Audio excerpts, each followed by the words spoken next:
Hello and welcome back to the Chronicles of a Gooner, brought to you by the Sofa Sports Podcast. I'm your host, Harry Simiu, and this week I'm joined by the host of the Gooner Talk.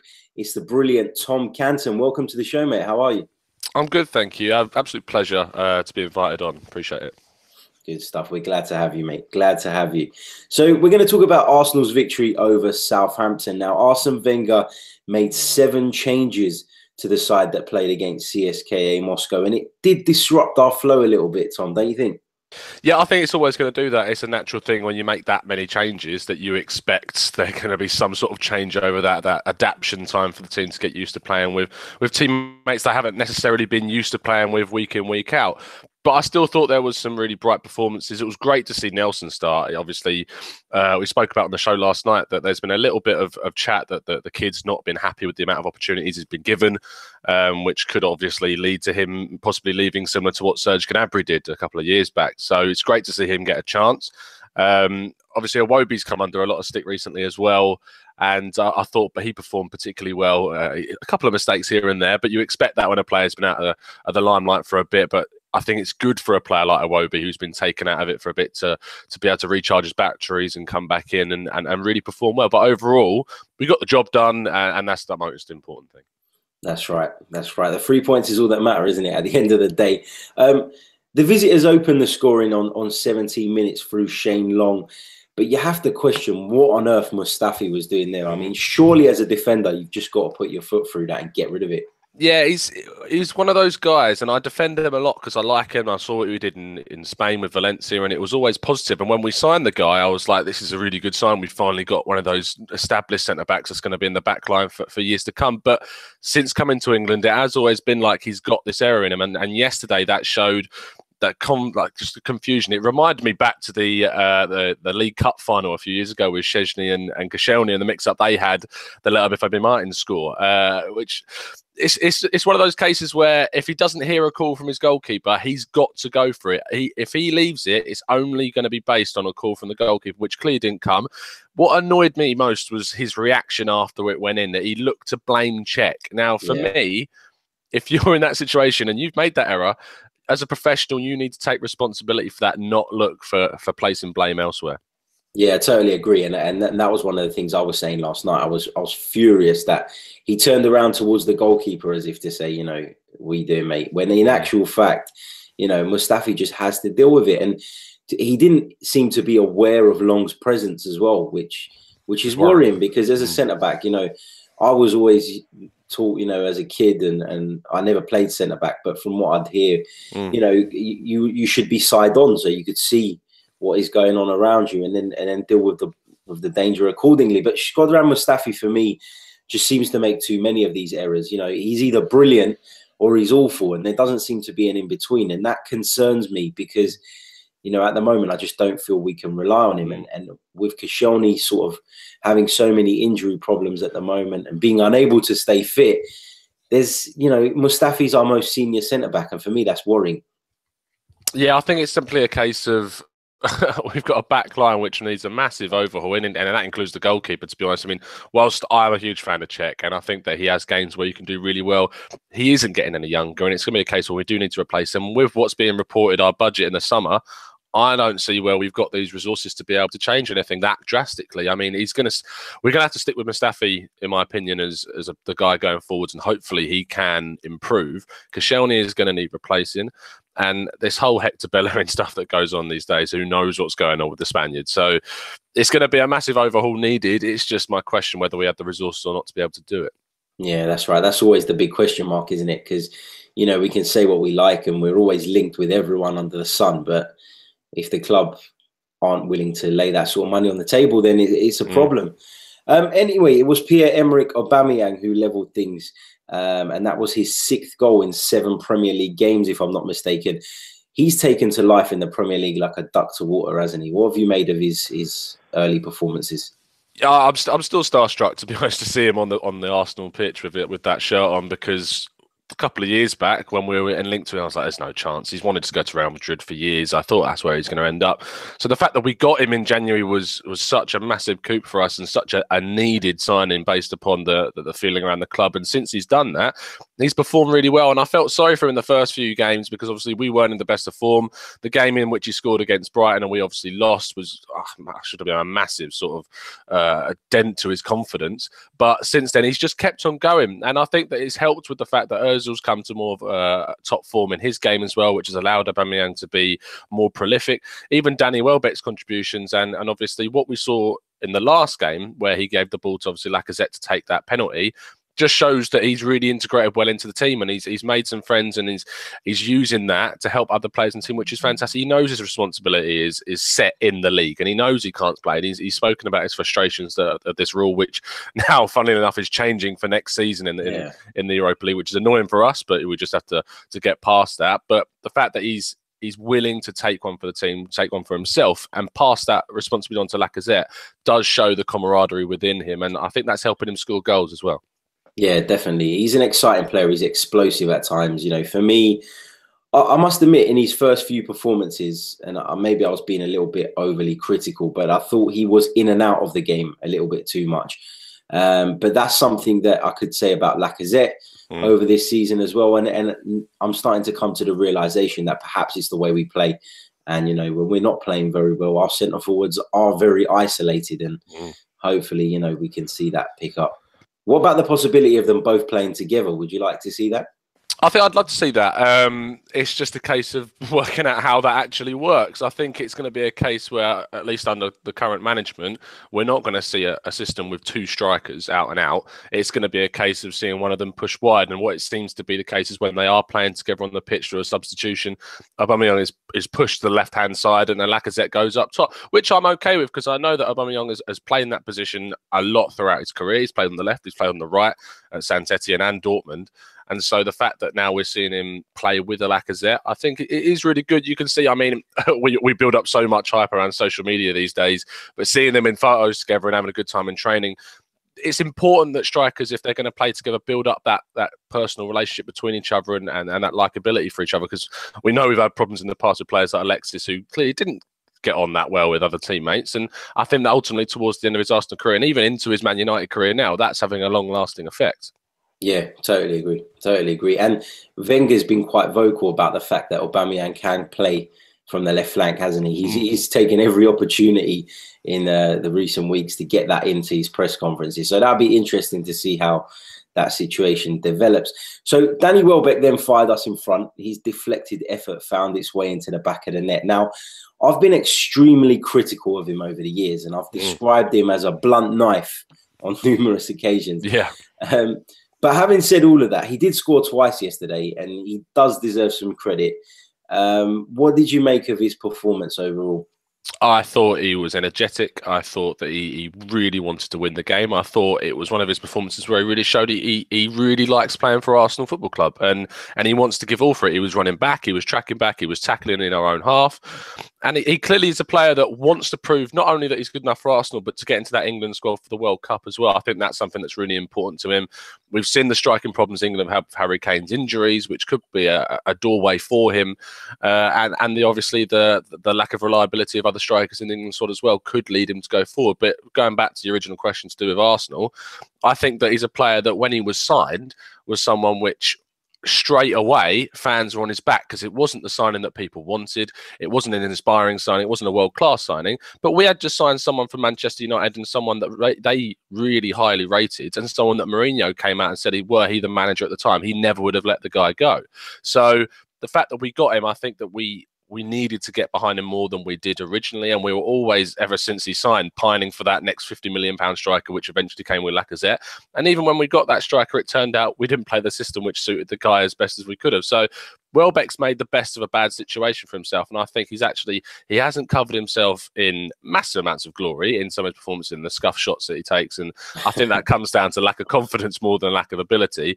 But what we're seeing now in his performance against AC Milan was really good as well in the home leg. And I think his performance yesterday showed that he really does want to keep fighting for this club, which is great to see.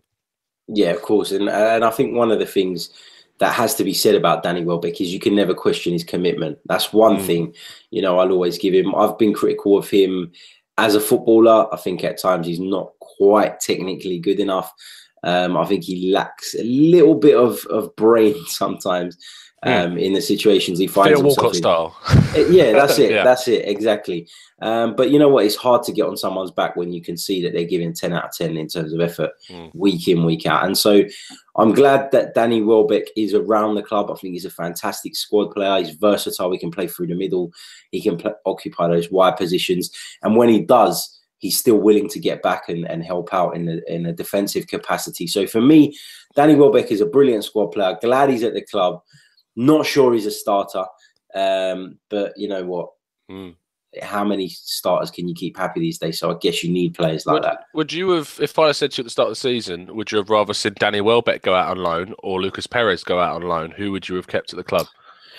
It's a difficult one because I actually think Lucas Perez technically is a very gifted footballer. My only concern with him was, you know, he seemed homesick. He didn't seem happy at the club. From what he's saying, he was promised things that never came to fruition. And I feel a little bit sorry for him. I just think, though, in the Premier League, I probably would have kept Danny Welbeck just because his physical attributes and what I said about his versatility. I think Lucas Perez wouldn't become tracking back and protecting your fullback if you needed him to.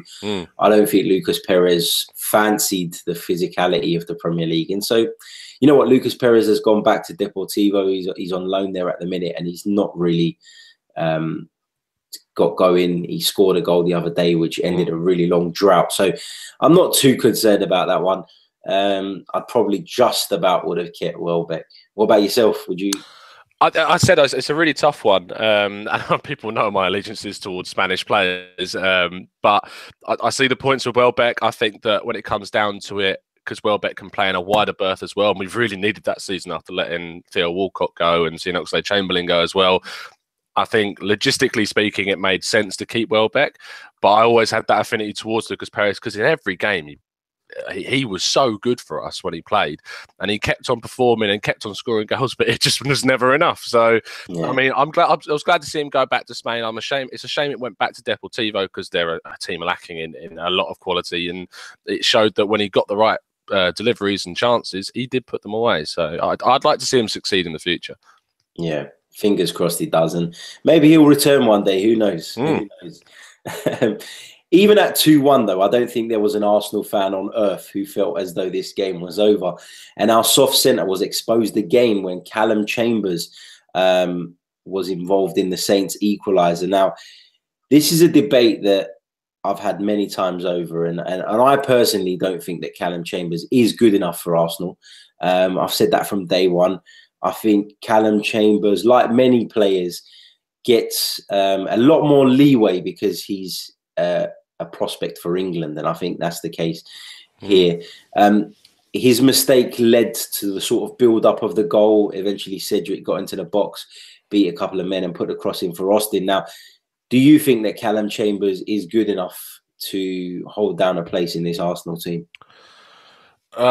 In this Arsenal team, it's a tougher question because obviously we've seen the mistakes that Mustafi keeps making, and we know the injuries with Koscielny. So in this Arsenal team, I think he's actually got more of a chance than people are giving him credit for. But in a top four side, which is what we should be right now, he hasn't got the current ability to be able to nail down a spot in for the quality I think you need to nail down that top four place consistently each season. However, I still see the qualities in him that he has got. I saw that as soon as he arrived from Southampton. He showed it in his early performances, and it was that game against Dortmund and Napoli as well, I think it was, that he really did sort of get hurt, and Swansea as well against Montero, the Ecuadorian winger. So that's dented his confidence, and if you're a player who's going to play for a side like Arsenal, you can't let that affect you, and you need to just move past it, and he never really has got over it. It's good to see that he's back. I thought he had a great loan spell out of Middlesbrough, and he did really well, and people who are the fans that I've spoken to there really did enjoy his performances for them. Shame he couldn't keep them up. But at the same time, at Arsenal Football Club, we need to be looking this summer for more established, more experienced senior centre-backs, and he isn't that. And I think it comes also down to the fact we've been so blessed as Arsenal fans with great English defenders with the likes of Steve Bold, Sol Campbell, and obviously Tony Adams as well. that he's got a high bar to reach. So I think it's a shame. I'm hoping that if he does go, we still keep going with Rob Holding, because he's someone I really like as well. But for Callum Chambers, it's going to be difficult. Yeah, completely agree. And I think there's this, you know, what doesn't help Callum Chambers as well is that he seems to be thrown in at right back sometimes. And I feel like sometimes if you can play too many positions, you suffer because you don't actually find yourself a home. And Arsene Wenger is someone who will use you in another position if he thinks you can play it. And that maybe works against him, whereas he could have settled as a centre-back and focused his game on that. I'm sure in training he's doing all sorts, and perhaps that's causing him a few problems. Who knows? Who knows? Shortly after missing an absolute sitter, it was indeed Danny Welbeck who found the winner with a far post header. But the game reached boiling point when Jack Wilshere pulled back Jack Stevens by the shirt. The Southampton defender lashed out in retaliation and was shown a red card. Do you think that was the correct decision? Yeah, you can't be grabbing people on the back of them and throwing them to the ground, to be honest. Obviously, Jack's one of those guys that he's always provocative, and we've seen him up against the likes of Fellaini, brave kid. But yeah, it's a red card. And then El Neni later on, was, as I'm sure you want to talk about, was just even a little bit more silly. But it wasn't as bad. But why I try and get the referee to give that's why I ask the ref to send you off. Like, why give him that choice? You shouldn't do that, and that's the problem with it. And I've got no problems with him getting the matches ban. I think that to go out and say we should appeal it and all that, it's going to be futile in the end of the day. Yeah, no, completely agree. And I think you're right there, what you said about Jack. Jack, for me, is a very provocative character. You know, if you're an opposition player, you absolutely despise Jack Wilshere, don't you? I mean, he's just one of those people that gets under your skin. Yeah. And, you know, it was, you know, I was glad that he made the foul, because I think Arsenal sometimes let those things go as opposed to making that tactical foul. And it was nice to see that the player lashed out. You know, to be honest, I know Southampton are desperate for points, and they were right up for this one yesterday. And so the reaction was understandable. But like you said, it is a red card. There's no doubt about that. The El Neni one, I thought that one was a little bit harsh, because I thought it was just handbags. You know, he's been pushed first. He's pushed him back. They both kind of walked away from it. Nothing's really kicked off. And I think it was the fourth official that's seen that, or the linesman, and he's advised the referee there. So, yeah, it's a bit difficult, that one. And we all know that El Neni's not that type of player. No. You know, if this was... He's more of a keyboard warrior than a fighter, for That's sure. Right. That's right. And, you know, the thing I enjoyed about the Wilshere incident, this is quite funny, really, was that Sead Kolasinac went steamrolling into Jack Stevens the minute he touched Jack. And it was nice to see that unity, isn't it? And it seems as though Kolasinac is the go-to man when you're having a bit of trouble, because he'll step in and it was nice. That's something I think Arsenal have lacked, actually, is that sort of fighting spirit between the club and the players. Is that when the players get into trouble with another guy, they've been left to them to back themselves, and not that many other people run over. So, well, it is nice to see that camaraderie. We can't really let it happen on a regular occasion. No, totally agree. Totally agree. Right, our next fixture is the second leg of our Europa League quarter-final versus CSK in Moscow. That's this coming Thursday. Tom, do you think we've done enough so far? No, I don't think we have. And I know that we've won 4-1 at home, which is a fantastic result, and taken nothing away from that whatsoever. We conceded an away goal, which is really irritating. And if there's one thing that Arsenal have shown you this season and in previous seasons, is that if we've got a result in the first leg which we find comfortable, as we saw against Ostersund earlier in the season, it can often lead to that mindset that changes, that we can sit back and relax a bit more. And I put a poll out on the Gooner Talk account straight after the game saying, is this enough, or do we need one more goal, or are you not even sure we might still not go through? And there was still about 10-15% of people that weren't sure if we were going to go through. Most of the people said that we still needed another goal, which I completely agree with. We need to get that away goal to level it up. We can't allow them to suddenly nick 3 goals like we saw Ostersund's nearly do against us. And I think that it's going to be a tougher game. What we need to do, and what I'm liking in the fact that we saw a lot of changes against Southampton, is that we're still going to go with that full-strength team, which I think is really important. You need to keep that momentum going in this competition we're seeing as our priority now, and that team needs to stick together in that competition. And especially with the injury to Mkhitaryan, it's going to be much more difficult if we are going to try and get past the likes of maybe Lazio or eventually Atletico Madrid. Yeah, no, that's right. That's spot on. Speaking of polls, we put a poll out this week as well. And our poll was, if the Arsenal were only able to hold onto one of the following two players, Jack Wilshere or Aaron Ramsey, who would you pick? Tom, if you want to let us know who you would pick, and then I'll give you the results. 1,000,000% Aaron Ramsey. 1,000,000%, yeah. Yeah, I agree. I completely agree. And it seems as though our listeners agree, because of the 510 or so votes, 84% voted Aaron Ramsey, just 16% voted for Jack Wilshere. My reasoning behind that is because I feel that Aaron Ramsey offers more to the team in terms of energy, his ability to score goals, his ability to assist. I just think Aaron Ramsey's a little bit more of a complete midfield player, and that's my reasons why. I think that if you if you have asked that poll 4 years ago, before he had that amazing season, we scored all the goals, I think you probably see a flip in the results, to be honest. Yeah, that's fair. That's fair. I think Aaron Ramsey, you know, people criticize his injury record as well, and it's not great. But you know, there's one thing being out for 2 weeks here and there, and there's another thing being out for 9 months. So, you know, I've got serious question marks over Jack Wilshere's fitness, and even when he's supposedly fit, he still doesn't look 100% fit to me. So it's difficult, isn't it?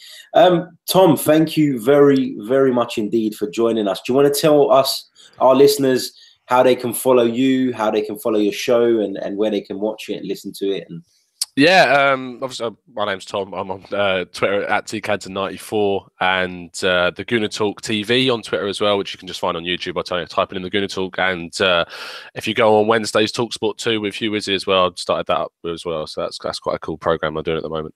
Brilliant, good stuff. I look forward to it. I'll check that one out. Right, guys, thank you for listening to the Chronicles of a Gooner. Until next time, ciao.